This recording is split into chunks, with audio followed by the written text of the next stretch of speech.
नमस्ते, Radhe Radhe, hello everyone. तो इस लेक्चर सीरीज़ में आज हम न्यू लेक्चर पढ़ने वाले हैं राइबोसोम के बारे में। ठीक है, राइबोसोम के स्ट्रक्चर एंड फंक्शन के बारे में हम पढ़ेंगे। राइबोसोम जो होता है वो एक इम्पॉर्टेंट ऑर्गेनेल है। ठीक है, इम्पॉर्टेंट इसलिए कि सबसे इम्पॉर्टेंट इसका फंक्शन क्या है, सिंथेसिस का। सिंथेसिस का मतलब क्या होता है, बनाना किसी चीज़ को। और ये किस चीज़ की सिंथेसिस करता है, प्रोटीन की। और आप सबको पता है आपकी बॉडी के लिए प्रोटीन कितना इम्पॉर्टेंट है। ठीक है, तो ये प्रोटीन की सिंथेसिस करता है। ठीक है, अगर मैं बात करूँ राइबोसोम के स्ट्रक्चर एंड फंक्शन की कैसा होता है तो इसको हम देखेंगे। और अगर आपको इस लेक्चर में कोई प्रॉब्लम होती है, कोई क्वेरी होती है, तो आप हमारे टेलीग्राम चैनल या इंस्टाग्राम चैनल पर डायरेक्ट मैसेज कर सकते हैं या कमेंट सेक्शन में डायरेक्ट मैसेज कर सकते हैं। आपकी प्रॉब्लम को रिजॉल्व किया जाएगा। चलिए राइबोसोम देखते हैं क्या होता है। ठीक है, राइबोसोम का स्ट्रक्चर कुछ इस तरीके से दिखता है। ठीक है, बेसिकली ये आपको मॉडिफाई करके दिखाया गया है, कुछ इस तरीके का दिखेगा ऐसे आपको। ठीक है, जो आपको मतलब ऐसे मॉडिफाई करके दिखाया गया कि इस तरीके से पाया जाता है, जो दो सब यूनिट से मिलकर बना होता है, लार्जर सब यूनिट और स्मॉलर सब यूनिट। ठीक है, और ये आपको जो दिखाया गया है प्रोटीन की सिंथेसिस दिखाई गई है। राइबोसोम आप प्रोटीन की सिंथेसिस के लिए भी पढ़ते हैं, इसीलिए राइबोसोम पढ़ना बहुत ज़्यादा ज़रूरी है, क्योंकि प्रोटीन की सिंथेसिस, प्रोटीन का बनना राइबोसोम में ही होता है। ठीक है, तो थोड़ा सा एक स्ट्रक्चर आप जान गए इसका। राइबोसोम क्या होता है, एक सेलुलर कॉम्प्लेक्स स्ट्रक्चर होता है। ठीक है, सेलुलर कॉम्प्लेक्स स्ट्रक्चर होता है जो कि प्रोटीन की सिंथेसिस के लिए रिस्पॉन्सिबल होता है सारे लिविंग सेल्स में। ठीक है, ये एक प्राइमरी साइट होता है जहाँ पे जो मैसेंजर आरएनए है उसका ट्रांसलेशन होता है। ठीक है, आप सब ने पढ़ा है कि डीएनए से क्या बनता है, आरएनए, और आरएनए से प्रोटीन बनता है। ठीक है, प्रोटीन, इस प्रोसेस को ट्रांसक्रिप्शन कहते हैं और इस प्रोसेस को ट्रांसलेशन कहते हैं। ठीक है, तो ये जो प्रोटीन बनता है, ये इस एमआरएनए से ये जो प्रोटीन बनता है, ये कहाँ, इसको क्या कहते हैं, ट्रांसलेशन का प्रोसेस कहते हैं। और ये आपके कहाँ पे होता है, राइबोसोम में होता है। ठीक है, राइबोसोम जो है वो दो चीज़ों से मिलकर बना होता है। ठीक है, इसको आप चाहे तो लिख लीजिएगा, हाईलाइट कर लीजिएगा। आरएनए, आरएनए कह सकते हैं आप उसे, आरएनए और प्रोटीन से मिलकर बना होता है। ठीक है, आरएनए और प्रोटीन से मिलकर बना होता है। दोनों प्रोकैरियोट और यूकैरियोट में पाया जाता है, लेकिन क्या होता है, थोड़ा अलग अलग, दोनों में अलग तरीके का पाया जाता है। जो प्रोकैरियोट होते हैं उनमें जो टाइप इनका देखेंगे आप, वो देखेंगे 70S टाइप का। अभी मैं सब बताऊंगी, 70 क्या है, S क्या है, सब कुछ बताऊंगी। यूकैरियोट में 80S टाइप का पाया जाता है, लेकिन इसको आप नोट कर लीजिएगा। ठीक है, प्रोकैरियोट में 70S टाइप का पाया जाता है और यूकैरियोट में 80S टाइप का पाया जाता है। पाया दोनों में जाता है, लेकिन इनके स्ट्रक्चर और फंक्शन में क्या होता है, डिफरेंस होता है। प्रोकैरियोट में थोड़े अलग होंगे और यूकैरियोट में थोड़े अलग होंगे। तो तीनों पॉइंट आपको समझ में आ गया होगा कि राइबोसोम क्या है, कॉम्प्लेक्स स्ट्रक्चर है, प्रोटीन के सिंथेसिस के लिए रिस्पॉन्सिबल है, एमआरएनए को प्रोटीन में बदलता है और दोनों में पाया जाता है, आरएनए और प्रोटीन से मिलकर बना होता है। प्रोकैरियोट यूकैरियोट दोनों में पाया जाता है, और लेकिन डिफरेंसेस होते हैं दोनों में। ठीक, ये एक स्ट्रक्चर है, आप देखिएगा। राइबोसोम का जो डायामीटर होता है, छोटू सा यहाँ पे लिखा है, 10 नैनोमीटर होता है। ठीक है, दो सब यूनिट से मिलकर बना होता है, लार्जर सब यूनिट। ठीक है, एक इसमें बड़ी सब यूनिट होती है। ये ओवरऑल ऐसे एक स्ट्रक्चर बनाते हैं। ठीक है, लेकिन दो चीज़ों से मिलकर ये बना होता है। ठीक है, एक ये वाला पार्ट ऐसे रहेगा तो दूसरा ये वाला पार्ट, ऐसे मिलकर बने होते हैं, लेकिन ओवरऑल ये एक ही स्ट्रक्चर होते हैं। ठीक है, दो पार्ट से मिलकर बने होते हैं। ठीक है, यहाँ पे इंस्ट्रक्शन है प्रोटीन मेकिंग के लिए। ठीक है, इसको आप आगे पढ़ेंगे। कुछ और स्ट्रक्चर देख लीजिए, राइबोसोम किस तरीके से पाया जाता है। ये आपका सेल है एक। ठीक है, सेल में कुछ यहाँ पे इस तरीके से छोटे स्ट्रक्चर में राइबोसोम पाए जा रहे हैं। ठीक है, ये आप देख सकते हैं, ये राइबोसोम पाए जाते हैं। ऊपर बाहर सेल मेम्ब्रेन पाई जाती है, यहाँ सब इसको देखना नहीं है। दो सब यूनिट इसमें होती हैं। ठीक है, ये लार्जर सब यूनिट, ये स्मॉलर सब यूनिट। और जब ये प्रोटीन की सिंथेसिस करते हैं, प्रोटीन का सिंथेसिस आपने बार बार पढ़ा, तो कुछ इस तरीके के ये दिखते हैं। ठीक है, ये कुछ इस तरीके के दिखते हैं। ठीक है, ऊपर लार्जर सब यूनिट होती है, इसमें 3 साइट्स होते हैं, अभी आप इनको भी पढ़ेंगे, इन साइट का क्या काम होता है। और ये नीचे क्या होते हैं, स्मॉलर सब यूनिट होती है, और यहाँ से इस तरीके की प्रोटीन सिंथेसिस होती है। यहाँ पे एमआरएनए में क्या होते हैं, आपके न्यूक्लियोटाइड्स पाए जाएंगे, एडेनिन, ग्वानिन, थाइमिन, साइटोसिन, और उसके लिए फिर इधर से टीआरएनए आता है जो क्या करता है, कोडॉन लेके आता है, जैसे AUG GUG, इस तरीके से आप जेनेटिक कोड पढ़ेंगे तो उसमें आपने पढ़ रखा होगा, ठीक है। यहाँ पे सिंथेसिस होती है, ये मैंने थोड़ा थोड़ा बता दिया आपको, ठीक है। लोकेशन और एसोसिएशन की बात करें तो लोकेशन कहाँ, मतलब आपकी सेल में कहाँ ये पाया जाता है, ये आपका अगर सेल है तो कहाँ पाया जाता है, तो सेल में आप सबको पता होगा ये कहाँ पे पाया जाता है, साइटोप्लाज्म में पाया जाता है। जब आप सेल को डिवाइड करेंगे तो सेल वॉल और प्लाज्मा मेम्ब्रेन में डिवाइड करते हैं। प्लाज्मा मेम्ब्रेन को फिर डिवाइड करेंगे तो ये दो पार्ट में डिवाइड होता है, न्यूक्लियस और साइटोप्लाज्म, ठीक है। तो ये साइटोप्लाज्म में पाए जाते हैं, न्यूक्लियस के बाहर साइटोप्लाज्म पाया जाता है, साइटोप्लाज्म में ये पाए जाते हैं।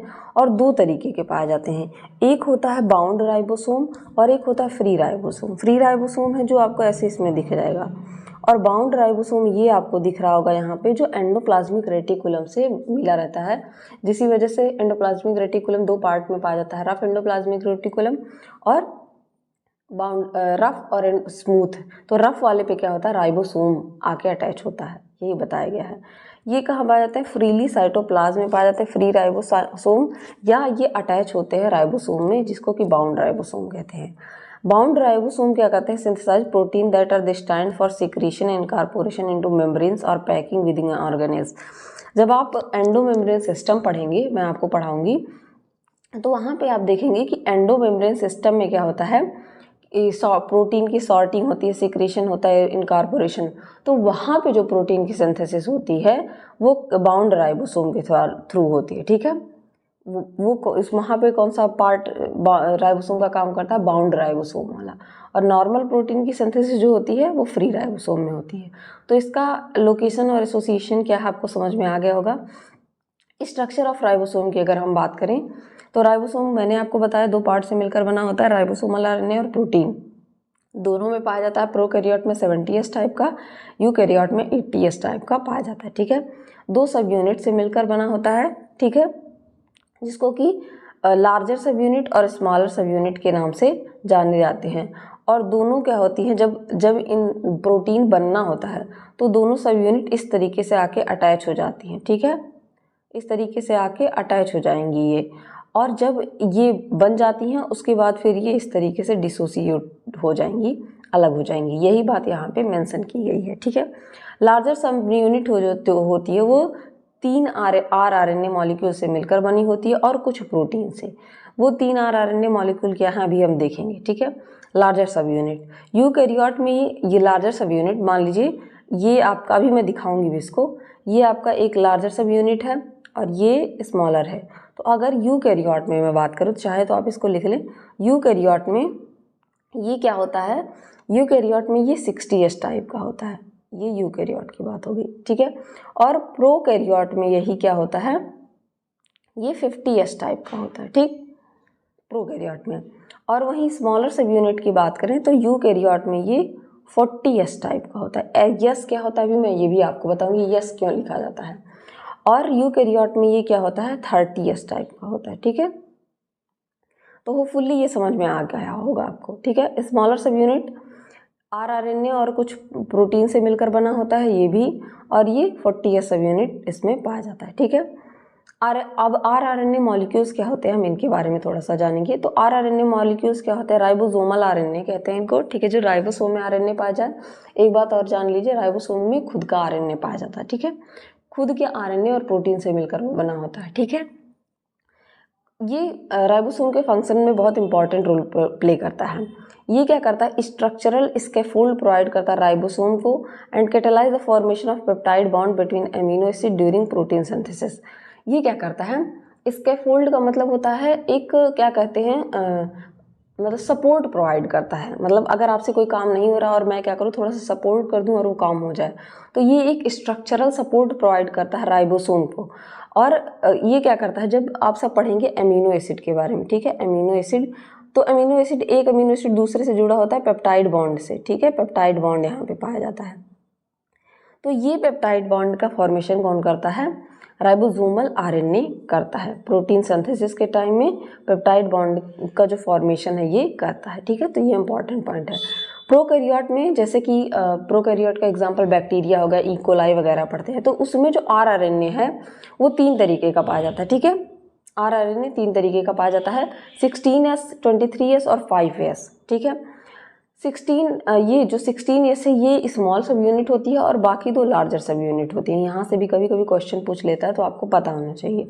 वहीं मैं यूकैरियोट की बात करूँ, जैसे कि प्लांट, एनिमल, ये सब फंजाई वगैरह यूकैरियोट हैं जिनमें न्यूक्लियस सब डेवलप होता है, ठीक है। तो वहाँ पे जो राइबोसोम है वो 80S, 18S, 28S, 5.8S और ये 4 जो है 5S का पाया जाता है। ये इस तरीके से 18S है, ठीक है, इसको समझिएगा। 28S, यस क्या अभी मैं आपको बताऊंगी, मैंने इसका पूरा एक नोट करके लिखा है। इनमें क्या होता है, जो ये 18S है ये स्मॉलर सब यूनिट में पाया जाता है, बाकी तीनों क्या होते हैं, लार्जर सब यूनिट में पाए जाते हैं, ठीक है। तो होपफुली इतनी चीज़ें आपको समझ में आ गई होंगी। और ये जो RNA मॉलिक्यूल्स होते हैं ये फोल्ड होते हैं कम्प्लेक्स, सेकेंडरी और टर्सरी स्ट्रक्चर में, जो कि एसेंशियल होते हैं राइबोसोम के फंक्शन के लिए, प्रोटीन सिंथेसिस। मतलब आपका जो प्रोटीन होता है प्राइमरी स्ट्रक्चर इस तरीके से, ठीक है, फिर आपका सेकेंडरी पाया जाएगा ऐसे स्ट्रक्चर, ठीक है, फिर टर्सरी इस तरीके से पाया जाता है और क्वार्टरनरी पूरा क्या होता है इस तरीके से स्ट्रक्चर बन जाता है। उसके फॉर्मेशन में हेल्प करते हैं RRNA, पेप्टाइड के फॉर्मेशन में हेल्प करते हैं। तो फंक्शन क्या होता है, टाइप इनका मैंने बता ही दिया, ठीक है। चलिए यहाँ पे हम थोड़ा सा देख लेते हैं, इस तरीके से कुछ स्ट्रक्चर पाया जाता है। ये आप देख रहे हैं, ये रहा आपका RRNA, ठीक है। ये प्रोकैरियोट की बात हो रही है, ठीक है, प्रोकैरियोट, और यहाँ यूकैरियोट है। प्रोकैरियोट में ये रहा आपका RRNA, कलर में चेंज कर दूं, ठीक है, ये रहा आपका RRNA, ठीक। ये RRNA 23S टाइप का और ये 5S टाइप का। बेस वेस आपको देखने की जरूरत नहीं है। अब इनमें कुछ प्रोटीन लगेंगे, L1, L2, L3 नेमिंग की गई है कि इस तरीके से कुछ प्रोटीन लगेंगे, टोटल 31 प्रोटीन। और ये मिलके क्या करते हैं, सब यूनिट का फॉर्मेशन करते हैं 50S टाइप का, मतलब लार्जर सब यूनिट, प्रोकैरियोट का लार्जर सब यूनिट, ठीक है। उसी तरीके से मैंने बताया आपको किसके बारे में, स्मॉलर सब यूनिट इसकी क्या होती है, 16S रहेगा, ठीक है, ये स्मॉलर सब यूनिट है और कुछ प्रोटीन लगेंगे और ये मिलकर बनाएंगे स्मॉलर सब यूनिट, और ये दोनों असेंबल्ड होंगे, मतलब अटैच होंगे एक दूसरे से और एक 70S बन जाएगा। उसी तरीके का काम कहाँ पे होता है, यूकैरियोट में होता है। 20S 5S मिलके, कुछ प्रोटीन मिलके क्या करेंगे, बड़े वाले ये सब यूनिट, लार्जर सब यूनिट का फॉर्मेशन करेंगे। 18S और टोटल प्रोटीन मिलके स्मॉलर सब यूनिट का फॉर्मेशन करेंगे और ये असेंबल करके 18S टाइप का प्रोटीन बनाएंगे, ठीक है, राइबोसोम बनाएंगे, ठीक है। तो राइबोसोम में S क्या है, और आप सोच रहे होंगे, एक बात और आपके दिमाग में आ रहा हो कि जब ये 50 और 30 मिल रहा है तो 70 क्यों बन रहा है, और यहाँ पे 60 और 40 मिल रहा है तो 80 क्यों बन रहा है, यहाँ 100 क्यों नहीं बन रहा है, यहाँ पे 80 क्यों नहीं बन रहा है। तो ऐसा इसलिए हो रहा है क्योंकि यहाँ पे जो S है वो एक सीडरबर्ग यूनिट है, ठीक है, स्वेडबर्ग यूनिट है। स्वेडबर्ग यूनिट क्या है, थोड़ा सा इसका सिंबल पहले जान लीजिए, S होता है, और ये एक यूनिट है जिसको यूज़ किया जाता है मेज़र करने के लिए रेट ऑफ सेडिमेंटेशन, ठीक है, पार्टिकल इन सेंट्रीफ्यूगल फील्ड। मतलब आप जो इन दोनों को जब मिला रहे हैं तो इन दोनों का कितना पार्ट इस तरीके से हो जा रहा है, इसको मेज़र किया जाता है, ना कि ऐसे मेज़र किया जाता है। ऐसे आप करेंगे तब तो ये पूरा क्या आएगा आपका, अगर 5 और 3 मिला रहे तो 8 आएगा, यानी कि 80S आएगा, 6 4 मिला रहे 100S आएगा। लेकिन ये मेज़र इस तरीके से किया जाता है, इस यूनिट को आप मेज़र नहीं करते हैं, ये इतना और इतना अब कितना बना तो इसको मेज़र किया जाता है, यही बात यहाँ पे लिखी गई है। और इसका नाम स्वेडबर्ग यूनिट क्यों पड़ा, क्योंकि स्वीडिश केमिस्ट थियोडर स्वेडबर्ग ने इस टेक्निक को डेवलप किया था राइबोसोम में, ठीक है। ये क्या होता है, in the context of ribosome S stand for Svedberg unit, और ये मेजर होता है sedimentation rate of particle to centrifuge होके, जब वो मिक्स हो गया एक ही में। सेंट्रीफ्यूज का आप यूज़ करेंगे जब आप, अगर आपकी यूनिवर्सिटी अच्छी है तो आपको सेंट्रीफ्यूज BSc में ही यूज़ करने को मिलेगा, नहीं तो अपर लेवल यानी कि MSc वगैरह में सेंट्रीफ्यूज यूज़ करने को मिलता है, ठीक है।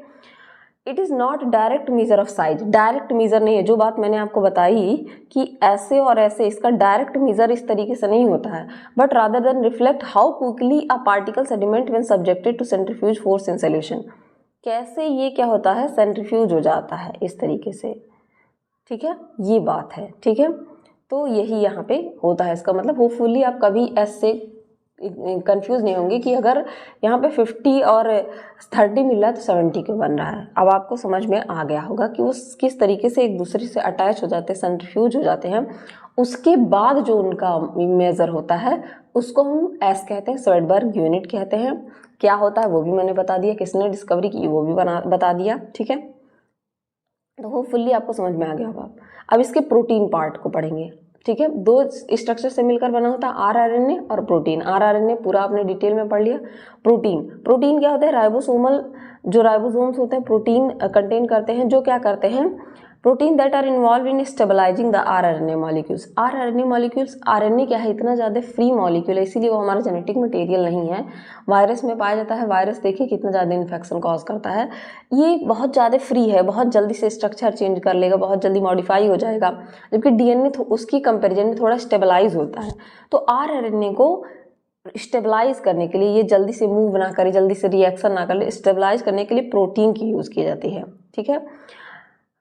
Stabilise the RNA molecules and facilitating different stage of protein synthesis. और प्रोटीन सिंथेसिस के अलग अलग स्टेज को ये फैसिलिटेट करते हैं, सुविधा प्रदान करते हैं। एग्जैक्ट कंपोजिशन राइबोसोमल प्रोटीन का जो है वेरी करता है स्पीसीज टू स्पीसीज में, सेल टाइप्स में, लेकिन जनरली ये मेंटेन करते हैं इसके स्ट्रक्चर को राइबोसोम में, और प्रोटीन ट्रांसलेशन में हेल्प करते हैं, ठीक है। इनका स्ट्रक्चर वेरी कर सकता है। अब जैसे आप देखिए हर जगह यहाँ पे क्या है, स्ट्रक्चर में वेरिएशन है। L1 L2 L3 आपको दिया है ना, तो स्ट्रक्चर अलग अलग बना के दिया है। तो हर सेल में हर स्पीसीज में ये स्ट्रक्चर अलग अलग हो सकता है, और उतने प्रोटीन आप पढ़ नहीं सकते हैं, ठीक है। इस वजह से ऐसा लिखा गया है, ठीक। बाइंडिंग साइट्स कुछ होते हैं, ये सबसे ज़्यादा यहाँ इसको जानना इसलिए ज़रूरी है क्योंकि आप ट्रांसलेशन पढ़ेंगे, तो ट्रांसलेशन में ये मोस्ट इंपॉर्टेंट है राइबोसोम का स्ट्रक्चर जानना। तो ट्रांसलेशन में क्या होता है ये आप देखेंगे इस तरीके से। तो ये यहाँ पे क्या होते हैं, 3 साइट्स इनमें पाए जाते हैं, ठीक है। बाइंडिंग साइट, 3 बाइंडिंग साइट पाई जाती है, और इन बाइंडिंग साइट का पाया जाना जरूरी है। स्पेसिफिक बाइंडिंग साइट्स पाई जाती हैं एमआरएनए को टीआरएनए से इंटरैक्ट कराने के लिए। ये एमआरएनए रहता है, और यहाँ पे इस तरीके से आप देखेंगे टीआरएनए आता है, बाइंड करता है। तो इनके इंटरैक्शन के लिए राइबोसोम पे इस साइट का होना जरूरी होता है। तो ये साइट क्या होती है, 3 होती है, ए साइट, पी साइट और ई साइट। इन तीनों का नाम है, ए साइट को amino acyl tRNA binding site कहते हैं, पहली साइट होती है जहाँ आके अमीनो एसिड बाइंड करता है। दूसरा होता है पी साइट, जिसको कि कहते हैं पेप्टाइडिल टीआरएनए बाइंडिंग साइट, और ई का मतलब होता है एग्जिट, यहाँ से बाहर चले जाएगा, ठीक है। इसको थोड़ा सा आप जान लीजिए। बाइंडिंग क्या होता है, इनकमिंग जो एमाइनो एसाइल टीआरएनए होगा, यानी कि ये जो एमआरएनए है और यहाँ पे इस तरीके से राइबोसोम पाया जाएगा, तो इस पे जो पहला टीआरएनए आएगा वो इसी साइट पे आएगा, ठीक है, जो कि एमिनो एसिड कैरी करके लाता है, ठीक है। पी साइट क्या होता है, यहाँ पे holds the tRNA carrying the growing polypeptide chain, यहाँ पे होल्ड करके रखा जाता है उसको, और यहाँ से तो एग्जिट हो जाता है, ठीक है। तो इस तरीके से आप समझिए। यहाँ पे ये आपका है ए साइट, ये है आपका पी साइट, और ये है ई साइट, यानी कि इसकी बात हो जा रही है ए, पी और ई साइट। लार्जर सब यूनिट पे इस तरीके से पाया जाता है, ठीक है। तो यहाँ पे क्या होता है, पहला जो टीआरएनए आएगा ये आपका एमआरएनए है, ठीक है। टीआरएनए यहाँ देख रहे हैं आ रहा, और इसका कोडॉन और इसका कोडॉन इस तरीके से मैच कर रहा है। टीआरएनए आएगा और यहाँ पे होल्ड करके रखा जाएगा, फिर जो नेक्स्ट दूसरा एमिनो एसिड, तीसरा, चौथा, इस तरीके से आता जाएगा, और यहाँ से इस तरीके से ये एग्जिट होता जाएगा, ठीक है। ये चीज़ आप ज़्यादा अच्छे से पढ़ेंगे जब आप ट्रांसलेशन पढ़ेंगे, अभी के लिए आप जान लीजिए इसको, ठीक है। तो फुल्ली इतनी बातें समझ में आपको आ गई होंगी। फंक्शनल इसमें सेंटर 2 होते हैं, पेप्टिडल ट्रांसफरेज सेंटर और जीटीपेज सेंटर। तो जो पेप्टिडल ट्रांसफरेज सेंटर होता है ये क्या करता है, लोकेटेड होता है लार्जर सब यूनिट पे, और पेप्टाइड बॉन्ड के फॉर्मेशन को कैटलाइज करता है, मतलब एमिनो एसिड के बीच में इस तरीके से पेप्टाइड बॉन्ड को बनाने का काम करता है पेप्टिडल ट्रांसफरेज सेंटर। और जीटीपीएस सेंटर क्या होता है, responsible for hydrolysis of GTP. जिस तरीके से एटीपी होता है एडेनोसिन ट्राइफॉस्फेट, उसी तरीके से जीटीपी भी करेंसी है, जिसको कि गुआनोसिन ट्राइफॉस्फेट कहते हैं, जो कि एनर्जी प्रोवाइड करती है राइबोसोम को ट्रांसलेशन के टाइम पे। यहाँ पे एनर्जी प्रोवाइड करने का काम एटीपी ना करके जीटीपी करती है, ये बात आप याद रखिएगा। पेप्टिडल ट्रांसफरेज पेप्टाइड बॉन्ड बनाने का काम करते हैं, नाम से आप समझ गए जीटीपी ट्रांसफरेज। एनर्जी प्रोवाइड करते हैं, ठीक है। तो ये आपको ये स्ट्रक्चर समझ में आ गया होगा कि क्या है, ठीक है। फंक्शन क्या होता है राइबोसोम का, तो ट्रांसलेशन करता है जेनेटिक मटेरियल का, जैसा कि मैंने आपको बताया। मैसेंजर आरएनए को क्या करता है, प्रोटीन में चेंज करता है, जिसमें कि कई सारे प्रोसेस लगते हैं, इनिशिएशन, एलॉन्गेशन, टर्मिनेशन, जो कि आप पढ़ेंगे। साइट होता है प्रोटीन सिंथेसिस का, यहीं पे क्या होती है, सारी चीज़ें होती हैं। सेलुलर मशीनरी यहाँ पर रिस्पॉन्सिबल होती है। पॉलीपेप्टाइड चेन आता है, उसके कोडान्स आते हैं, इस तरीके से काम होता है। डिकोडिंग करता है एमआरएनए का, इसका मतलब क्या है, राइबोसोम डिकोड करता है एमआरएनए सीक्वेंस को बाय मैचिंग ईच कोडान, मतलब हर कोडान से मैच करके। मतलब अगर ये आपका एमआरएनए है, यहाँ पे ए है, तो इसके लिए जो टीआरएनए आएगा वहाँ पे टी होना चाहिए, ठीक है, या यू होना चाहिए, ठीक। ये यहाँ पे इंश्योर करता है, यही बात यहाँ पे लिखी गई है, ठीक है। पेप्टाइड बॉन्ड का फॉर्मेशन करता है, जो कि मैंने आपको बता दिया, पेप्टिडाइल ट्रांसफरेज ये काम करता है, वही बात यहाँ पे लिखी गई है। क्वालिटी कंट्रोल करता है, मॉनिटर करता है कि प्रोटीन को बनाने में एक्यूरेसी है या नहीं है। तो होपफुली आपको पूरे जो राइबोसोम का स्ट्रक्चर है बहुत अच्छे से समझ में आ गया होगा कि क्या स्ट्रक्चर, क्या फंक्शन है, ए साइट, पी साइट, ई साइट क्या है, सब कुछ समझ में आ गया होगा। तब तक के लिए पढ़ते रहिए, बढ़ते रहिए। Thank you everyone.